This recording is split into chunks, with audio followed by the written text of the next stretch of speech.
Good day guys and to you mom. So today I am going to tackle about the country that I choose, which is the South Korea. So let's find out what are the things are there in this country.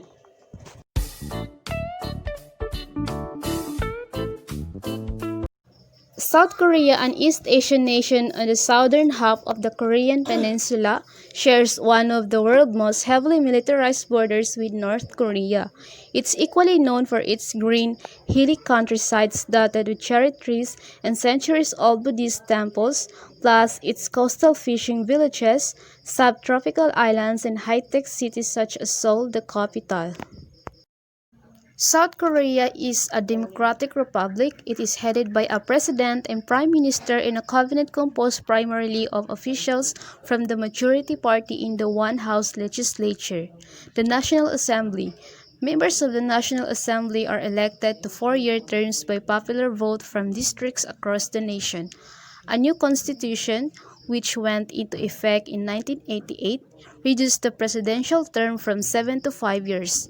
There has since been a gradual trend toward lessening the central government's power over local affairs. South Korea has seven metropolitan cities: the Seoul, Busan, Gyeongju, Ulsan, Gwangju, Daejeon, and Incheon. South Korea's main exports include electronic products, machinery, motor vehicles, particularly automobiles, steel, ships, and textile and clothing. With no petroleum reserves, South Korea must import substantial amount of crude oil. Other import includes food, machinery, chemicals, and chemical products. The country's main trading partner is the United States, followed by Japan and China. K-pop culture in South Korea is world famous for its exciting music culture. K-pop is not only a music genre, it's part of Korean culture that captures people all over the Asia and the world. South Korea has not only become known for coming up with quirky outfits for their boy and girl groups, but also setting global trends in regular fashion. Seoul Fashion Week, for example, is becoming more and more visited by international designers and fashion labels who visit fashion shows to import Korean fashion lines to their home countries. The South Korean fashion of today began in late 80s with an interweaving of Western influences. Before that point, during the Joseon period 1392 to 1897, the Korean hanbok was the typical fashion choice. There are famous tourist attractions in South Korea. First is the Gyeongbokgung Palace. Gyeongbokgung Palace was the main legal residence of the royal family during the Joseon dynasty, carrying the meaning of a place where the new king can enjoy prosperity of great blessings. This was the first palace built during the Joseon dynasty. The palace is unique for its layout of building over a vast area and is the only palace to have all four major gates still remaining to this day. Second is the Namsan Seoul Tower. Seoul's landmark attraction is none other than Namsan Seoul Tower, located atop Namsan Mountain in the center of the city. The tower draws in visitors year-round and is most famous for its nightscape view of the city. For Hallyu fans, the tower is a must-visit attraction, having been featured in dramas like My Love from the Star 2013 and Legend of the Blue Sea 2016. Third is the Bukchon Hanok Village, a representative attraction of Seoul. Bukchon Hanok Village shows the charm of Korea's traditional buildings, previously being the neighborhood where relatives of the royal family live. The Hanok here are grand, providing beautiful scenes down.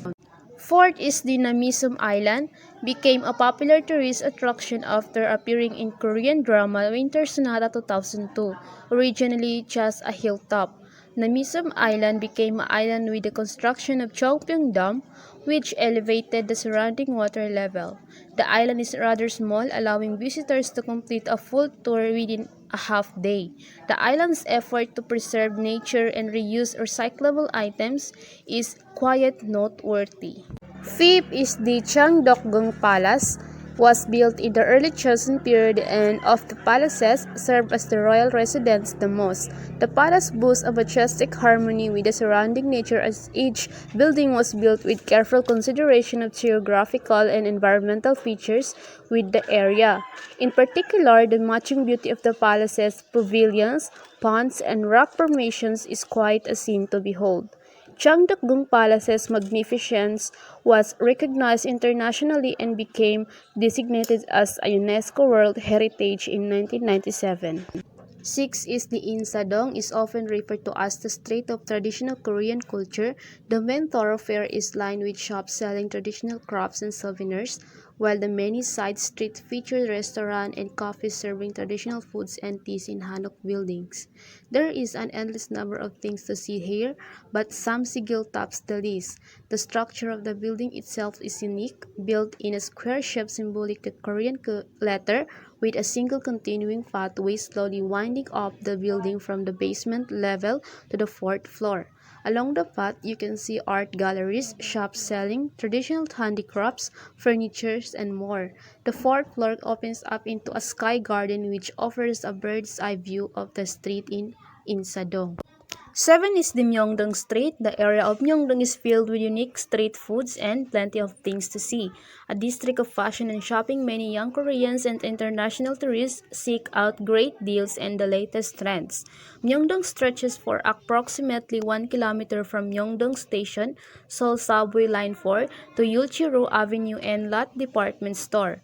The streets are lined with department stores, duty-free stores, and various brand shops. South Korean famous dishes.